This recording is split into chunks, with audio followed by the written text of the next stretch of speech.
My name is Monica Gleberman, and you're listening to Silence on Set podcast.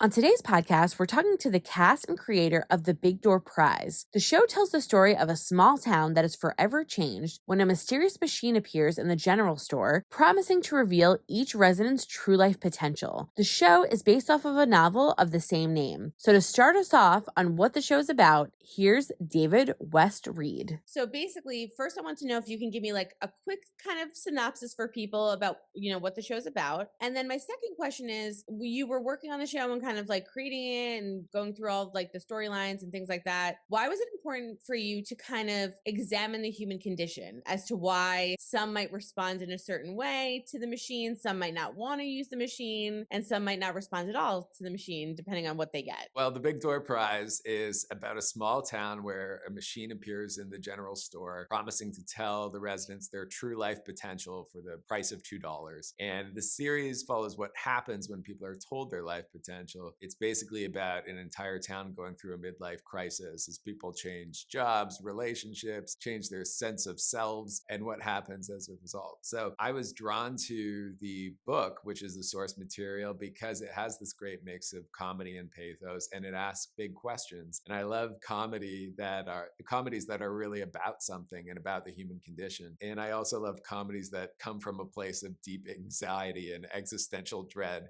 which the show does. It was really fun to get into a writer's room with a very talented group of people and think about all the different things you might get on a card, all the different versions of receiving your life potential, and what that would do to people and how they would react as a result. And I love that I started laughing because the machine, you have to scan your hands and put in your social security number. And I was like, well, that's safe. And and all these people, and I found it so interesting that all these people were so willing to do it just to see what this potential would be. So I thought that was another interesting aspect to it, that we're willing as a society in a way to kind of give up anything to try to find out what our purpose is. So was that intentional that you guys added in as part of the machine? Yeah, I think in our machine design, I found it funny that people would have to give up their social security number and fingerprints just to get this card. And it feels like a reflection of the modern world where we're constantly sacrificing privacy and security to get whatever it is we think we need to be happy. With the comedy and how dark it could go, but it's so funny and so relatable. And I love, specifically Chris's character and kind of the downfall spiral of his obsession. So with all of that, how do you mix the balance between keeping it super funny, but also keeping that human and heart aspect to it because it's so relatable? I think the key is to the cast. You need a cast that can keep these characters grounded so that you care about them, because if you care about them, then you can take these big comedic swings and these big dramatic swings, and they always feel like a real person. So this cast is full of exceptional individuals who know how to balance that tone expertly. I wanted to ask you really quickly though, would you use the machine? Yes. Yes? Okay. That's my quick answer.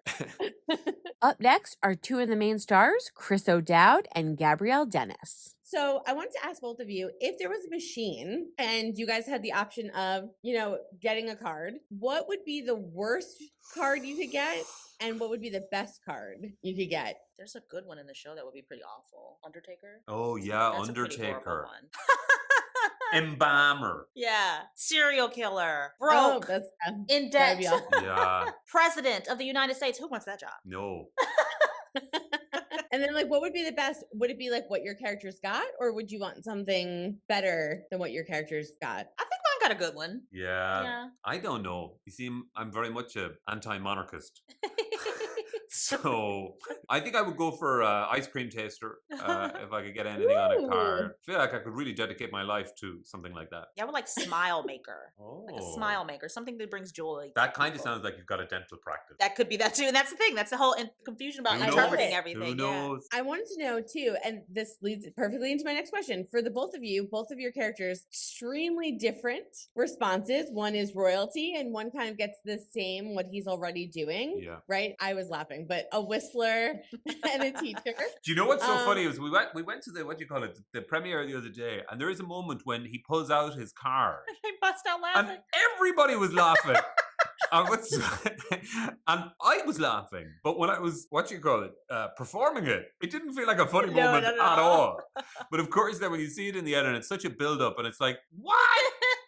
But he's devastated. I suppose he's devastated by the idea that he's got nowhere left to go. How would your characters respond, do you think, over the course of the season to the fact that, it's very interesting that maybe what your destiny is what you're doing, and maybe what your destiny could be interpreted like for you, Gabrielle, royalty as in something else and just make things better. So what do you think we're going to see as they kind of deal with what came out of the machine over the course of the season? Well, I think you're going to see them individually trying to interpret what these cards mean, but then collectively, what does that mean for their union? What does that mean for their relationship, for this family that we found in episode 1, happy, seemingly, smiles and celebrating his 40th birthday? Where does the table turn there, right? And not only with our characters, but every character on the show, it's really about interpreting what those cards mean. They could be run a gamut of things. I know if I pulled a card in real life, I would be so confused, even if it was super clear, seemingly super clear, because I would feel like it can't be that easy. So I think the people figuring out what that is very fun. Yes. And I think for Dusty, it's so specific, unfairly specific, I think, that he has no choice but to believe it in some regard, because he wants to be a cynic. The reality has been thrust in front of him and he simply can't get out of the way. Hope you guys enjoyed listening to the cast of the Big Door Prize talk about the show and kind of what we could expect a little bit about the machine and what might go on this season. The Big Door Prize will premiere globally on Wednesday, March 29th, followed by one new episode weekly every Wednesday through to May 17th, exclusively on Apple TV+.